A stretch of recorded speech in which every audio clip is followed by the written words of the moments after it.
right? This next one. Now we're going to get ready to stock an item. The next thing that gets our usage right are what we call paths. Now, some of them call them authorized replenishment paths. Some of you just call them paths. But what we're doing here is there's 3 ways we can bring inventory in and fill our warehouses. Direct, we bring it from the supplier right to the point of sale. Okay, so wherever we're selling it, we ship it from the supplier to them. Then central warehouse, supplier, we ship it into a central warehouse, and then out of the central warehouse, we ship it out to the branches. Some people call them children, some call them babies, whatever your terminology is. We ship it out to the sub-warehouses as they need it. And again, there's a key in there, as they need it. Central warehouse means we bring it in, we put it away, and then ship it to them in smaller increments. Then there's cross-docking, or centralized purchasing, whatever you want to call it. There's different. We get it from the supplier. We bring it through a central distribution center. But the whole idea here was what? We didn't go put it away. We just cross-docked it. We grabbed what was for that other branch, pulled it off, and immediately sent it all there. Everyone see the difference between central warehousing and what I call central distribution center? They look the same, but one is I put it away and ship it in small increments. One is I cumed up my buying power, used it, and shipped it all out to them immediately. Now, if I have a choice of which one of these to use, I'm not going to apply any numbers to it right now. Which one? Central warehouse. What else? Direct distributed. Now here, I'm going to help you out. So I think he's still around. BC, the cartoon BC, the little caveman. I don't know how many of you watch it, but you know, he was our first inventory inventor. All right, and way back 200,000 years ago, or whenever he came around, he invented this first thing called a wheel. Now, it was made out of this big boulder. All right, so he learned real quick as he was moving that boulder around branch to branch and buying all this, that boulders are what? Heavy. And his back was hurting, and he developed the first golden rule of inventory. Touch it as least as possible. Because every time you touch inventory, it costs money, there's room for errors, and in his world, you could be hurting afterwards. So that's the golden rule. If we don't have to touch it, because touches are expensive, if we can ship it directly from the supplier to the point of sale, that's how we want to do it. Then what's our second choice? Cross-dock, and why? I'm bringing it in, I'm touching it, but I'm taking everything that was for the other warehouse, touching it once and cross-docking it to them, okay? Then central warehouse, I'm actually bringing it in, putting it away, and transferring it to them in smaller increments, so I'm putting it away and doing more touches. Now, there's reason for each one of them. Central warehousing works good if I don't know where it's going to be, or it's not mission critical, and I can store 2 at the central warehouse for a company that might have 50 branches, and get it to the customer when they need it quickly, but I don't have to carry 1 in each branch. Breaking up package quantities. I don't want to bring in 50, so I'm going to split this out between the branches when it comes in. I won't get too much deeper, but again, are we distributive or direct? Are we cross-docking? Are we central warehousing? All right? Anything there we want to talk about, because then I'm going to build it into what we need. Now tomorrow, I'll show you what's called, it might be the next day, an order cycle analysis to help you say, well, Grant, that was a great whiteboard, but how do I know what to do? I'll take you through an analysis that says, I'm going to make the mistake or try to make everything distributive, and then out of necessity, I will move to one of these or these if it makes sense. I'll show you that analysis tomorrow. Now here's where I want to go with this, and I'll do it up here on the whiteboard. Usage. If I'm doing some type of central warehousing or cross-docking, so here's my supplier. Here's my central warehouse. And it's feeding 3 other branches. Now, also, just so you know, once you decide to central warehouse, people tend to think, oh, I have to central warehouse everything. I may have a branch out there that's large enough. I'm going to ship it direct. They make vendor minimum every week. I'm going to just ship it to them directly. These 3 branches, it takes 3 months to make vendor minimum, so I'm going to combine their buying power into this one, and I might have another one that runs through a CDC. So it's mixable is what I'm saying. Everyone, to what your analysis says is the best mix across your different warehouses. Let's concentrate on this one for just a moment. What should this one's usage be? Because what we're doing is we're setting ourselves up to get proper usage. This branch, let's say it's a selling central warehouse, so they sell and transfer. All right, and I don't know the numbers up there, but let's say they use 200 for their customers per month. They also are carrying product, though, for who? Right? So again, the way we do this now, let's say they need it 10 for them, this one need it 15 for its customers, and this one need it 5. We would say their true usage for them and the internal customers that they feed would be 200 plus the 10 plus the 15 plus the 5. What's that, 230? So that becomes their usage, 200 for them and enough for their children. Everyone okay with this? Now, this is what we call rolled up. I'm not going to get deep into it because everyone has kind of accepted it as that's a much better way. We used to do this a different way. It used to be, instead of taking their average monthly usage, calculating it and moving it into here, we used to do branch transfers. Okay, how much did they transfer out? Everyone there? And a lot of you still have it turned on, be careful. Oh, we transferred 100 out. Oh, I'm sorry, we transferred 10 out. Eventually, from here to here. We transferred 15 out. Oh, that 5 they got because it was surplus over here, and it came in from here, and now it didn't go into here. You see the issue? Everyone see the issue here? When we use true transfers, we don't always transfer across the path. It sometimes makes sense to get it from somewhere else. Or this particular time we had a large enough PO, and one time we brought it right from the supplier into the warehouse. We lose visibility when you use transfers and PO. So what we've learned to do is go out and say, what is this branch's usage based on its customers? That's what this branch is going to have to feed it. Figure out its usage, add it to the 200, so plus 10. What are the usage based on the customers for this branch? Not how it got there, what they're going to sell. There's a big difference of how it got there versus what we're going to use. This one we'd add the 15, and this one again, even though it didn't come, that 5 was a branch transfer for someone else, might have come in from the supplier, but we're now central warehousing. We would say plus the 5 because eventually they're going to sell it. That's how we come up with the central warehouse or the central distribution center's usage. Everyone okay? Do I need to go any deeper with it or good to go? Okay. Now there's a few catch-me's. Here's where we go, and here's all we just did. Supplier, central warehouse, point of sale, point of sale. Again, theirs was 200, 150, 75, just so you have something to take back with you. So again, I need 200 for its customers. I need 150 for its customers, which are going to come through another branch, 75 for their customers. So my usage here, 425 for this item. And these are the things it's fixing. Path exceptions, I went outside the path. Usage exception overrides, and I like talking about this for a second. What if we had sent them, or they sold 150, but down here we said, oh, that's an exceptional sale. They're not going to sell it again, and they knocked it out of their usage. Because a lot of you do this. You knock out exceptional usage. Unless you remember to knock it out of here, your central warehouse is still stocking for that warehouse that you just knocked out the usage for. You'd have to remember to go knock it out in both places, and most of us don't do that.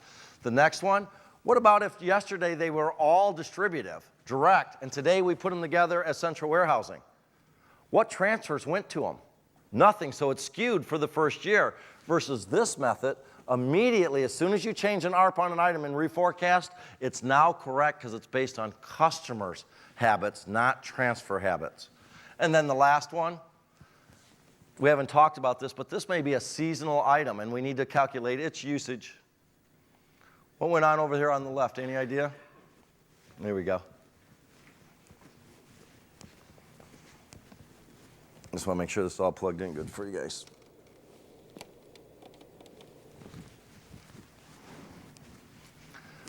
But where I was going with this is we treat each branch different. We may need a seasonal usage calculator, which we're going to talk about. This one may be an average. It's not seasonal. I grew up in an irrigation company. In Michigan, we were very seasonal. In Florida, we weren't seasonal at all. So 2 different methods to calculate the usage. In the old traditional ways, it would apply the central warehouse method to everything versus when you use the rolled up, it says calculate each warehouse's usage best for it and then put it together at the end. So again, I won't get any deeper than that. We use roll up. You'll see that through. So transfers do not matter. How you get it there, we're going to look at customer buying habits at each level and roll them back up to your central warehouse or your distribution center. And again, now this one's off SX just as an example because sometimes we get lost. And in this branch, all it's coming back and saying our usage rate is 43.42 for this particular warehouse. But what is that made up of? The Maine's customer was buying 29 of them. The Oklahoma City's buying 10. Tulsa's buying 3. and I don't know what that one is, but it's saying this is where we came up with the total usage for the main warehouse. It's a total of its own warehouse plus all the babies that it has to feed. All right. Now, I want to bring this back to your system because tomorrow we get into a lot of parameters. And today and tomorrow get blurry, so there's a few things I want to come in. It's still in tomorrow's presentation, so it's in the parameter section, but I want to cover it today because we're here and not come back to it tomorrow. So if we've got an item that we want to stock, all right, over on the SX side, you have to be in the ICSP and you first have to make it active. And then, of course, up here, we stock it. So I'm just showing you on SX how to stock an item. Then the second part is, where does the product come from, what we call its ARP?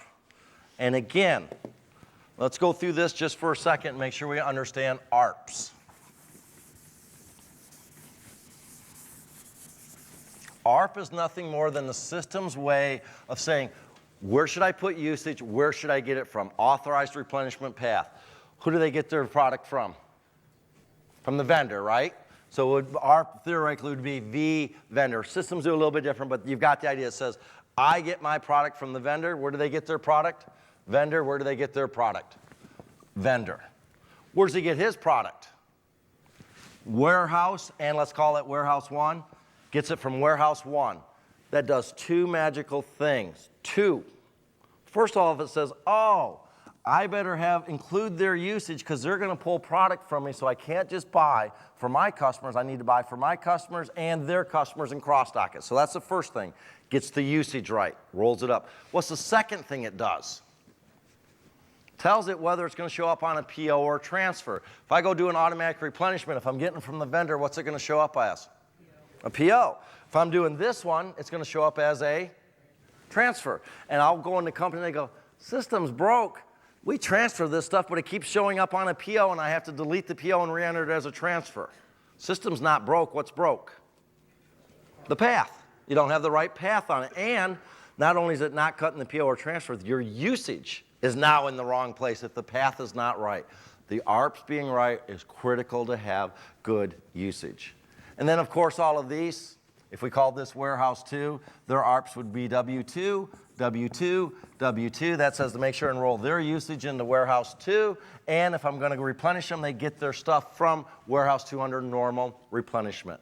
It's super easy to know if your ARPs are right. And you can tell it right now, anyone that does buying. How do you know?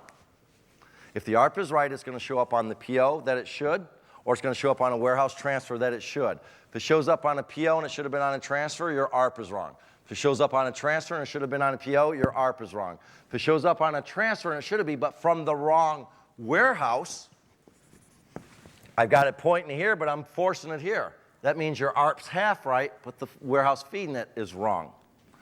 How many have their ARPs nailed down well? Because if you don't, again, that's one of the base things that keeps usage correct.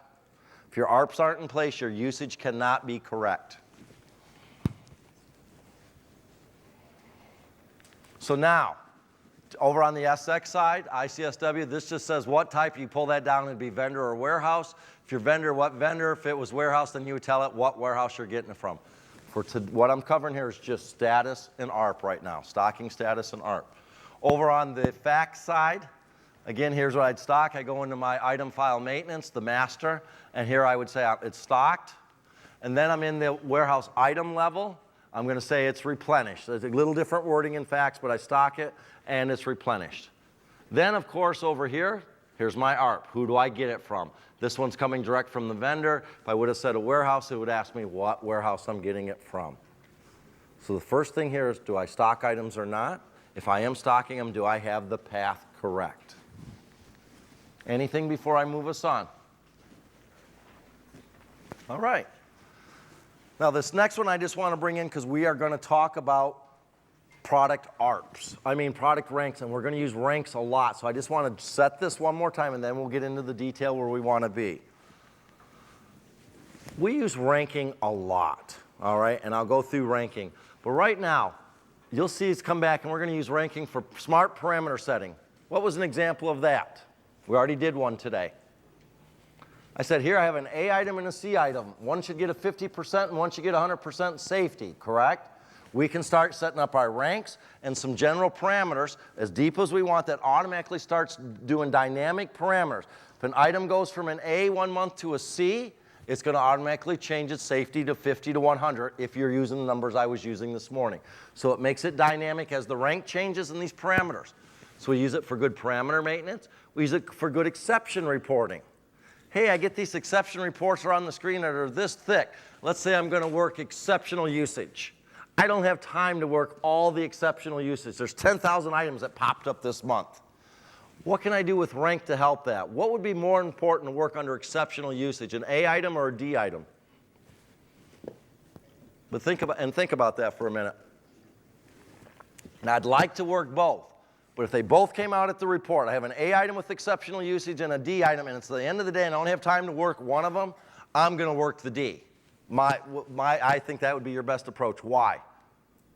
If you bring that D in, you're probably going to get stuck with. That's the first thing. And not that I want to bring an extra A, but if it's an A, I will more than likely sell it off. The D, I'm going to get stuck with. Now again, I'm hoping to work both. But the point is, we can use rank to set priorities or exceptions because we always can't get all the work done. So if you can't get it all done, it's just like if folks are coming over to your place. You're getting ready to have a big party and you're not going to be able to get the whole house cleaned up. What's more important, the kitchen or the basement? Probably, again, I should reword it. If you're not having the party in the basement. You guys with me? You got the idea. You can prioritize and say, I don't have the time to do it all, so let's concentrate on the most important. Rank helps with that. And then we also use it for good analysis and priority reporting. Same analogy I just did a moment ago. It's the end of the day, and I've got time. I've got two product lines that need to be bought. They both have worthy items below order point, but one has 16 A items below order point, and one has one A item or one B item below order point. Which one should I work? I don't want 16 stockouts on A's, and those are probably where it's going to be. Even if it was 16 A's on one and 16 D's on the other, I would still take the A rank. So we're going to use rank to help set parameters, help manage time with good exceptions, and help prioritize what we're looking at so we get the biggest bang out of your time. Because none of us, well, all of you have time to get everything done, but I never did. I always had to prioritize, and I know I'm being sarcastic because all of you are busy, and we never get everything done, so we have to prioritize it. Now, we're going to use line hits for the ranking. Now, there's other rankings. All right, there's some stratification used for other things. The rank we're talking about is for the purchasing world. All right, and where I'm going with that is, why aren't we ranking off of gross margin for the purchasing world? A gross margin rank is great, but not for the purchasing world. Because what would gross margin do? $1 million item we sell once a year that makes a large gross margin becomes an A, even though we sell it once a year. And these little wire nuts, even though we sell them all year long and they make $2, become a D, right? As far as customer experience, though, those Ds are rolling out here 5 times a day, those wire nuts, based on gross margin, and that once a year is rolling out once a year. Which one's more important from a purchasing world? The wire nuts more than likely to have on the shelf. So again, that's how we come back and use hits. We're basing our rank based on how quickly the item goes through our inventory and how important it is to our customer. Another one that a lot of you are familiar with, and this would be the old class. This is how it works. And what that really was a dollar demand. And I'm just saying get away from this one, because what this one used to say was, here's an item that has 10,000 hits per year. Its cost is $1. So how many do I sell in here? How many dollars worth? And I've got another item out there that sells once a year, but it costs 10,000. What's my dollar usage? So I can't tell you if it's going to make it a class 1 or 5, but I can tell you it's going to make them both the same class. But are these the same items when you look at them? 10,000 times a year asked for once a year. Just kind of bringing home why we zero in for right now on this. That's a good A item. That's more than likely a D item. Everyone good? All right. So now, rank is based on hits. What creates a hit? If we sell it, if we transfer it, if we log a lost sale, that also creates a hit. And exceptions do not. Now, where I'm going with that is that report a little bit ago, orders needed with hits. You could have items that you've never actually sold. But if your folks were logging lost sales, it would still come up and say, hey, we've been asked for this 23 times this year, maybe we should stock it. Even though they've never given us the order because they don't want to wait, it's been asked for. So a lost sale will generate a hit. It can be based off percentage or set hits. And let's talk about that for a minute.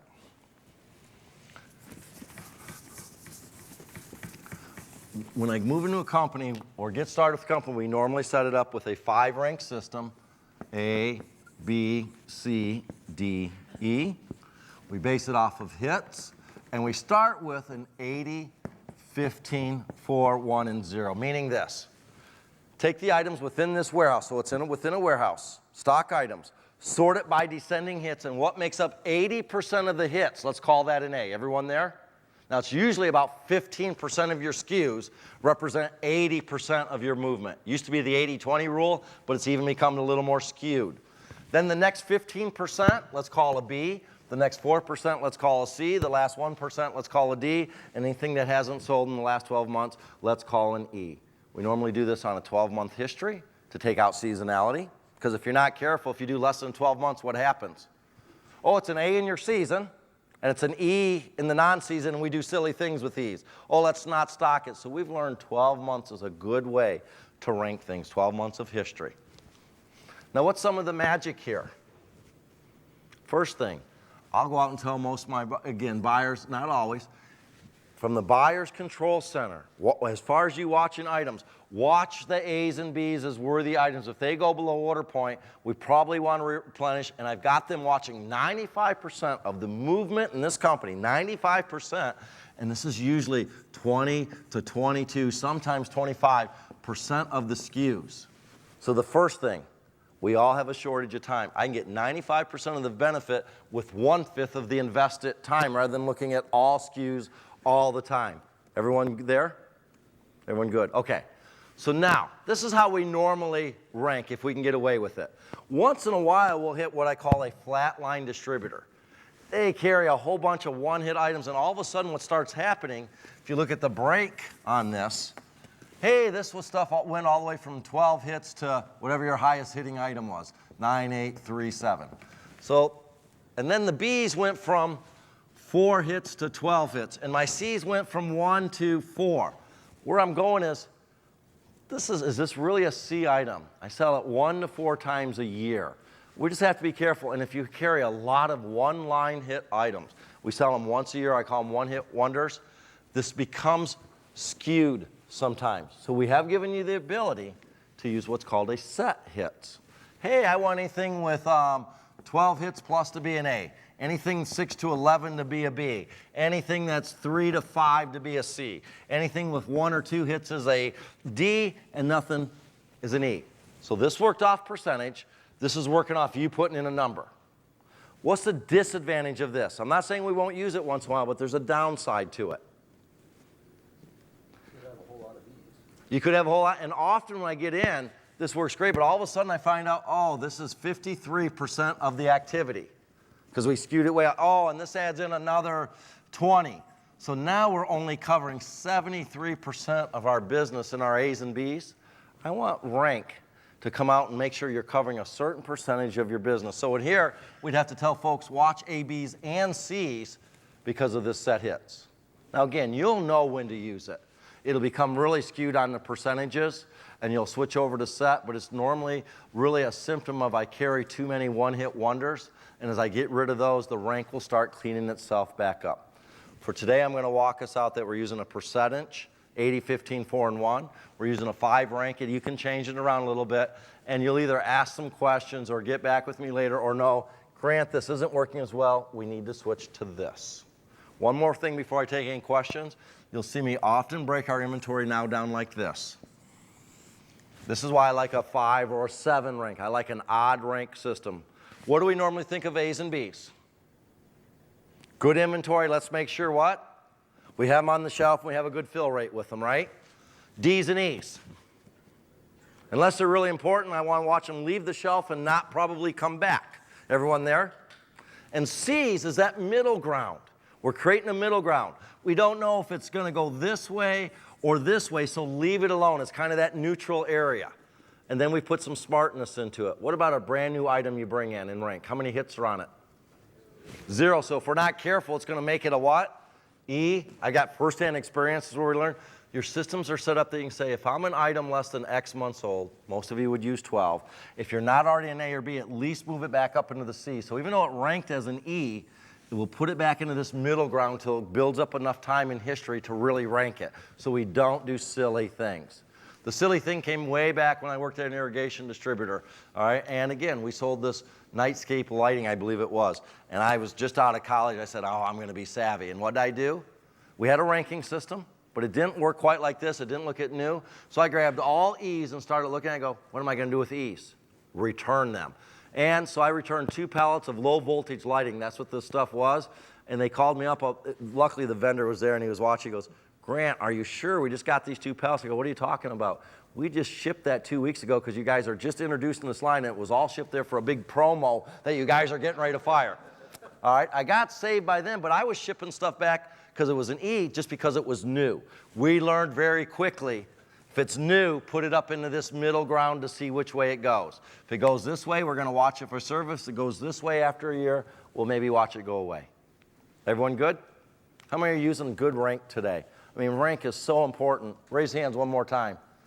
For those of you that aren't raising your hands, all of you have some type of ranking, I believe, on all 3 systems. That is something you should definitely get back there to set parameters with, to look at exceptions, and prioritize your buying day. Does A+ have the full ranking now? It does, right? Yeah. So all systems. Pardon me? In AIM. Okay. So again, here's all I was talking about. We got percentage and set. We have a built-in to account for new items. And some people debate, should we rank frozen orders needed and do not reorder items? I don't rank them. People go, well, that's how I know to stock them if it becomes a C. We've got a different mechanism to know whether to stock, because if you rank your non-stocks, it skews your stocking items, the rank within it, because you're cumulating them all together. I would be very careful with that, all right? You can ask me questions around it if you'd like to. So again, going into this is facts, replenishment, maintenance, parameter, and just showing you, they've come in and they've set theirs up to be based on percentage, based on the last 12 months. They're doing an 80, 15, 4, and 1, and 0. And it says if it's not at least 12 months old, move it up to at least a C. So those are all those things I just talked about. Don't let it go below a C if it's less than 12 months. But if it's an A or B on its own, it'll move up. We're going to base it off percentages. Okay, and then this one is just to show you a company that set it off of hits.